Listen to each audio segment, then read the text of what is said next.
Hai, welcome back to Nisa Art Channel. Nah, kali ini kita akan membahas tentang income statement and related information. Tapi sebelumnya jangan lupa untuk like, comment, subscribe, dan share ya. Ditunggu loh. 1, 2, 3, 4, 5. Selamat menonton.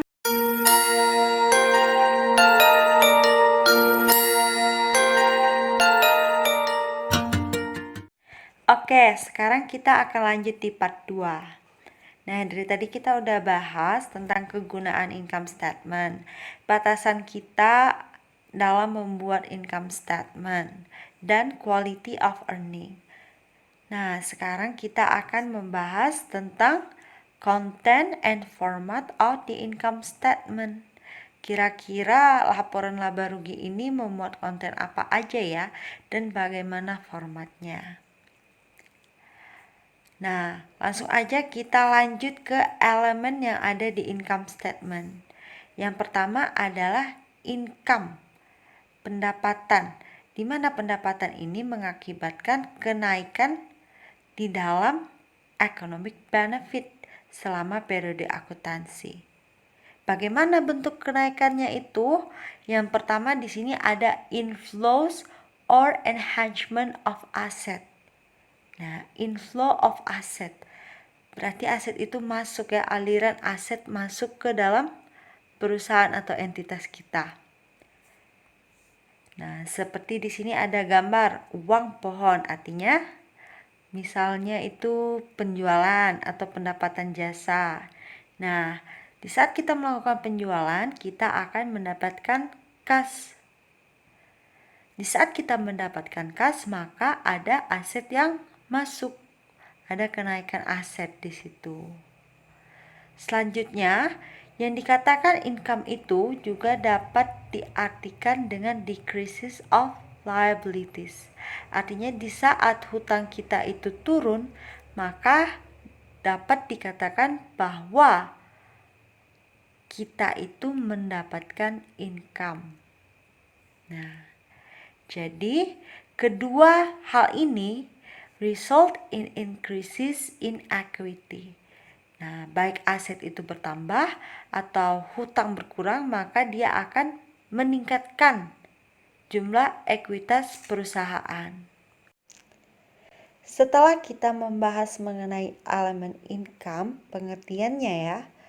Nah, ada baiknya kita mengetahui kira-kira income ini meliputi apa aja.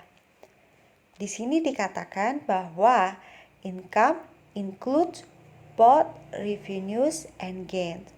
Jadi baik itu pendapatan ataupun keuntungan, itu kedua-duanya termasuk ke dalam income.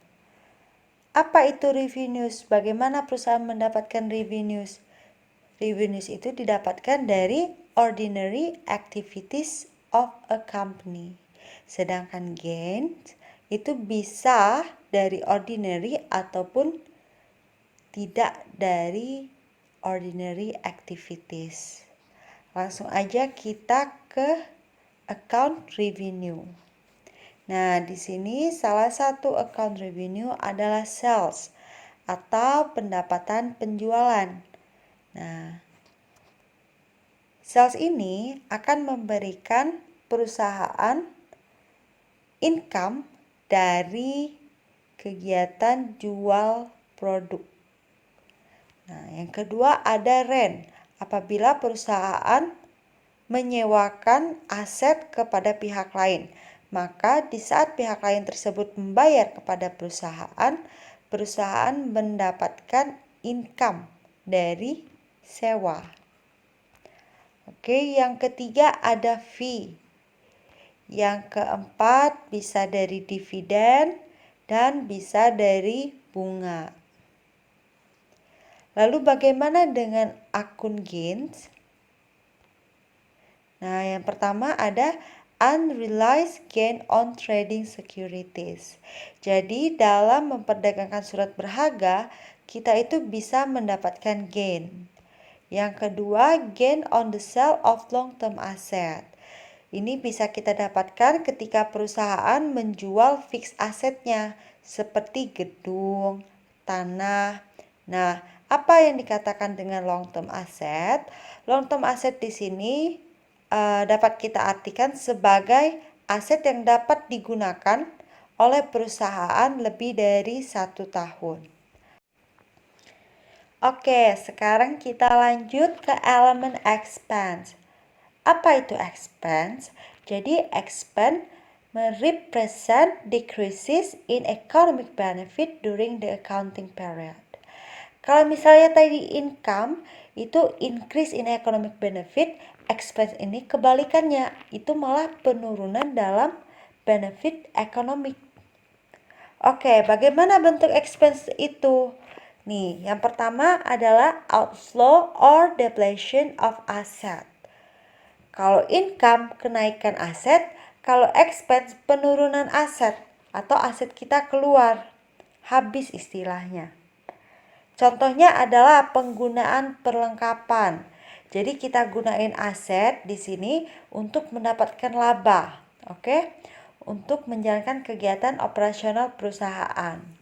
Aset yang kita gunain itu kita catat sebagai beban. Nah, awalnya kan kita ada aset perlengkapan.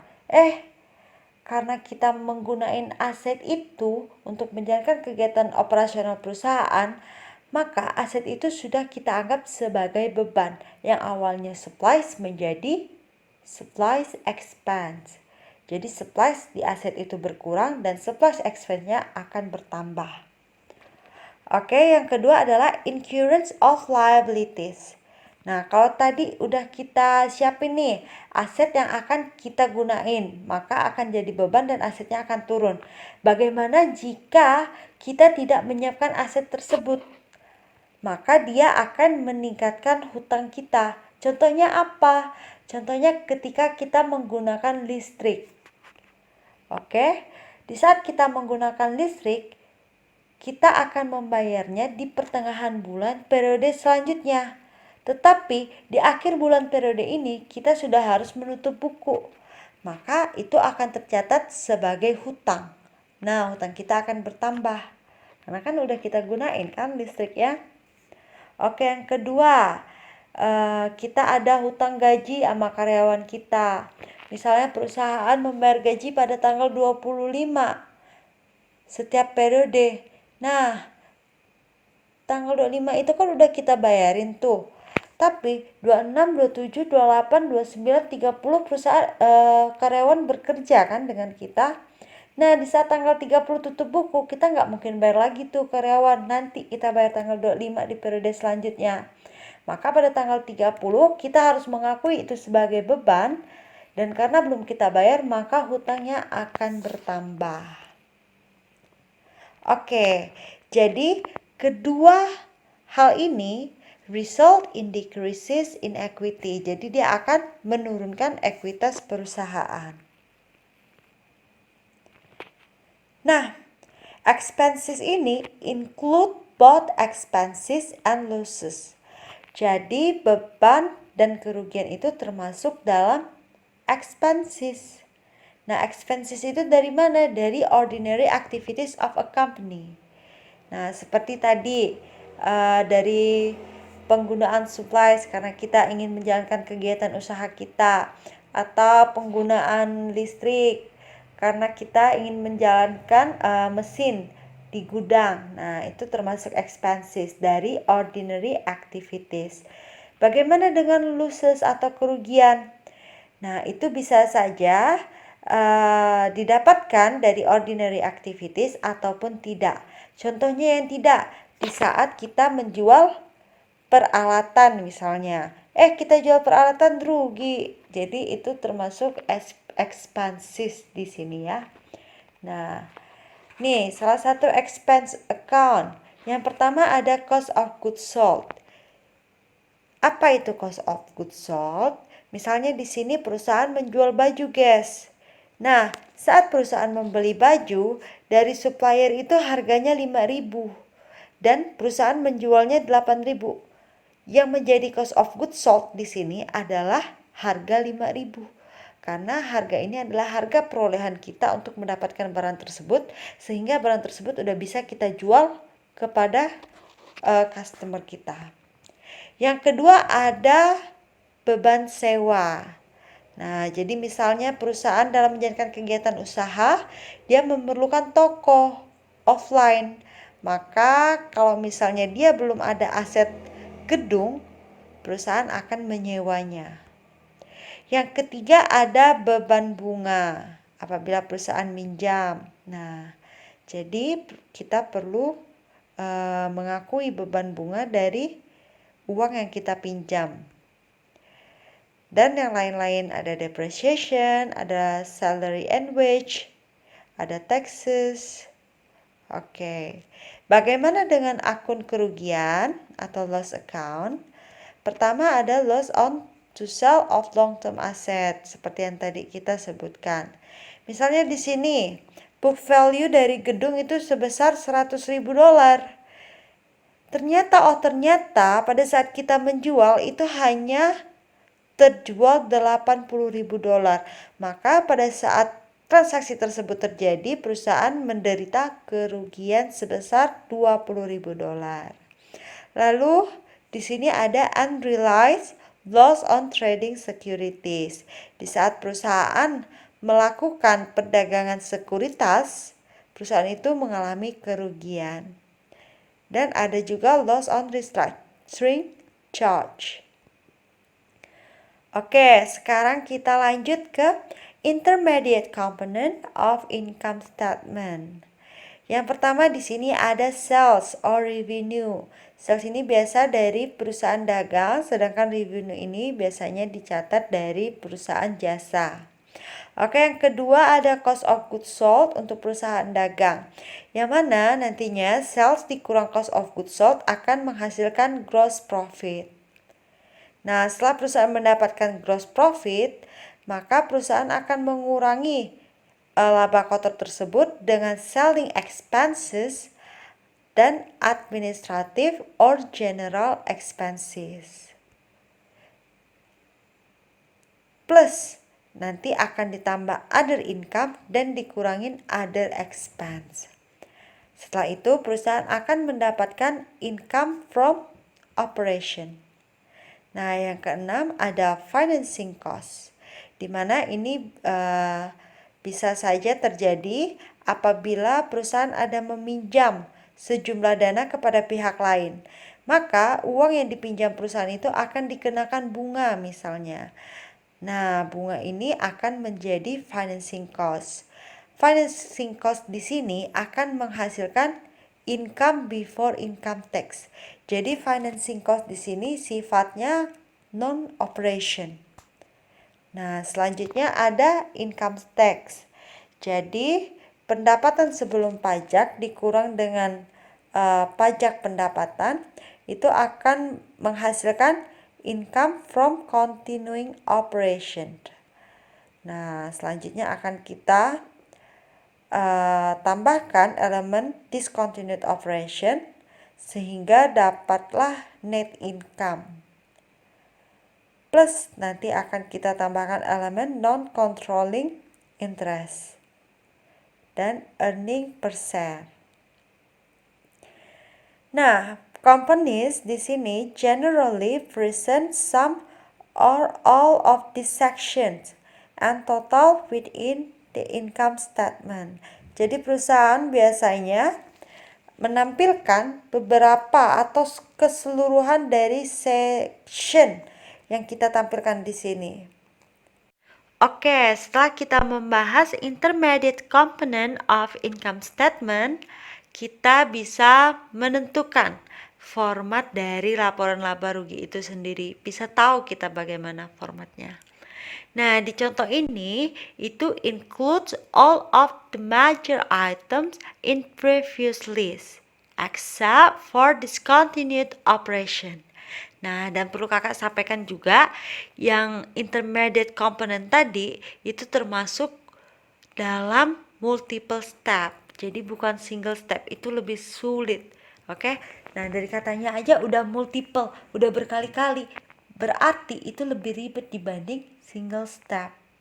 Nah, muatannya itu lebih detail gitu lah. Nah, bagaimana format income statement? Yang pertama ada kepala bagannya dari nama perusahaan, lalu penjelasan ini statement apa, dan periodenya.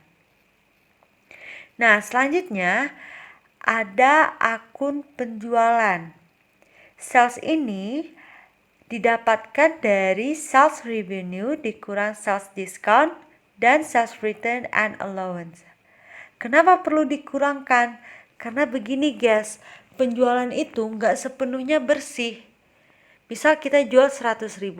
Nah, 100.000 itu kan bisa aja dalam mendapatkan penjualan 100.000 itu sendiri, kita itu menawarkan kepada konsumen bahwa akan ada diskon nih. Nah, gitu.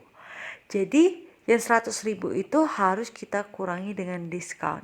Kalau di sini contohnya kita menjual sebanyak 3.053.081 dolar. Nah, dari jumlah penjualan tersebut harus kita kurangi dengan sales diskon sebesar 24.241 dolar. Selain diskon, ini ada sales return and allowance. Terjadi ketika pembeli atau pelanggan kita itu meretur barang yang sudah mereka beli. Entah itu karena cacat atau karena nggak cocok, nggak muat sama dia. Nah, dia kembaliin dengan kita. Apa yang terjadi kalau dia kembaliin barang yang sudah dia beli? Maka kita akan mengembalikan uang yang sudah pelanggan ataupun pembeli kita bayarkan kepada kita. Nah, setelah kita mendapatkan net sales, maka nilai tersebut akan kita kurangi dengan cost of goods sold, atau dalam bahasa Indonesianya itu harga pokok penjualan, HPP. Yang mana HPP ini adalah sesuatu yang kita korbankan untuk mendapatkan barang yang kita jual, seperti yang sudah kita bahas sebelumnya. Setelah net sales dikurangi dengan cost of goods sold, maka akan didapatkan gross profit atau laba kotor. Nah, laba kotor itu sendiri nanti akan dikurangi dengan selling expenses dan administrative expenses. Apa itu selling expenses? Kenapa dibedakan expense-nya antara expense dari penjualan dan expense dari administrasi? Oke, gini loh guys, karena ini multiple, kita itu ingin secara mendetail. Kalau kita lihat laporan laba rugi ini, kan kita jelas tuh, kira-kira beban dari kegiatan penjualan untuk mendapatkan nilai dari sales revenue itu sendiri berapa ya? Nah, dan beban dari kegiatan administrasi di kantor sana yang enggak langsung berkaitan dengan penjualan itu berapa? Di sini bisa kita lihat akun-akun yang termasuk dalam selling expenses antara lain adalah sales, salaries, and commission. Nah, jadi gaji dan komisi sales ataupun orang yang menjual barang perusahaan itu dicatat secara khusus digolongkan dalam selling expenses. Jadi itu tidak termasuk dalam administrative expenses. Bagaimana dengan administrative expenses di sini? Itu ada officer salaries atau office salaries. Kenapa officer salaries itu tidak termasuk dalam selling expense? Karena officer salaries itu tidak menjual produk kita. Si officer yang mendapatkan gaji tersebut tidak langsung menjual produk kita. Bisa saja dia membantu pencatatan penjualan, tapi dia tidak menjual produk kita. Pencatatan penjualan apa sepertinya yang dapat dia lakukan, misalnya kayak data-data gitu, dia hanya mengumpulkan, tidak berpengaruh langsung dengan kegiatan penjualan kita. Nah, selain itu ada telepon and internet expense. Kapan telepon and internet expense ini masuk ke selling expense dan kapan telepon and internet expense ini masuk ke administrative expenses?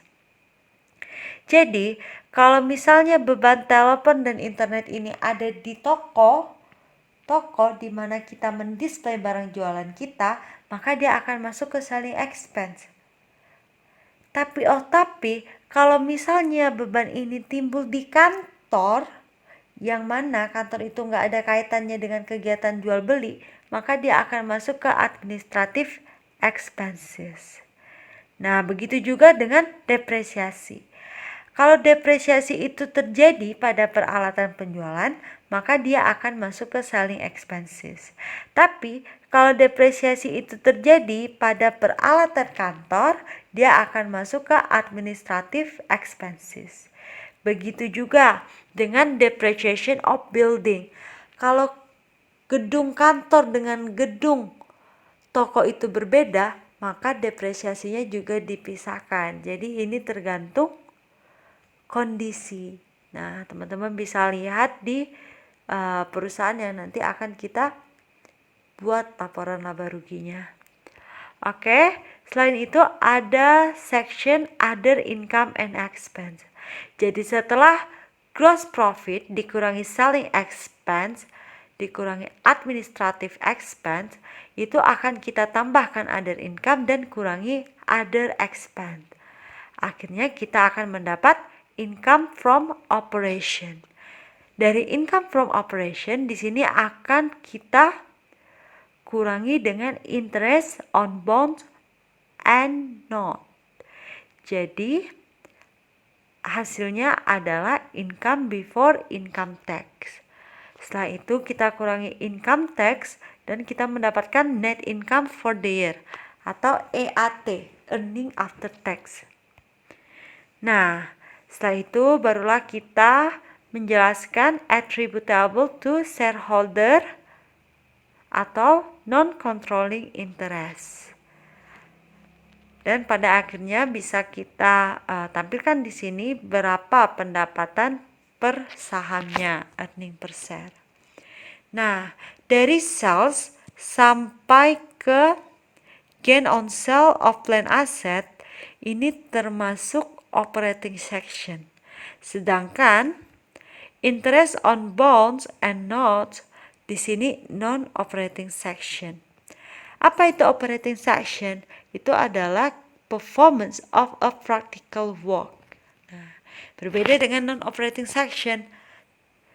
Beban dari bonds and notes itu timbul bukan karena kegiatan operasional, bukan karena kegiatan kegiatan utama yang perusahaan lakukan, maka dia tidak termasuk operating section. Oke, dan di sini ada section income tax. Nah, secara lebih sederhana, perusahaan dapat menampilkan laporan laba rugi dengan meng-highlight beberapa akun-akun utama seperti net sales, dikurangi cost of goods sold, dapat gross profit, lalu langsung saja dikurangi di sini selling expense dan administrative expense. Lalu ditambah atau dikurangi dengan other income and expense. Dapatlah income from operation. Nah, ini sama saja dengan yang sebelumnya kita tampilkan, tetapi di sini lebih padat gitu loh detailnya. Detailnya itu bisa dilihat di catatan yang dapat membantu dalam menyajikan laporan laba rugi itu sendiri. Nah, catatannya ini ada di note D. Oke? Lalu apa bedanya single step dan multiple step? Di sini ada income statement single step yang pertama kakak tampilkan. Dan yang kedua itu ada multiple step.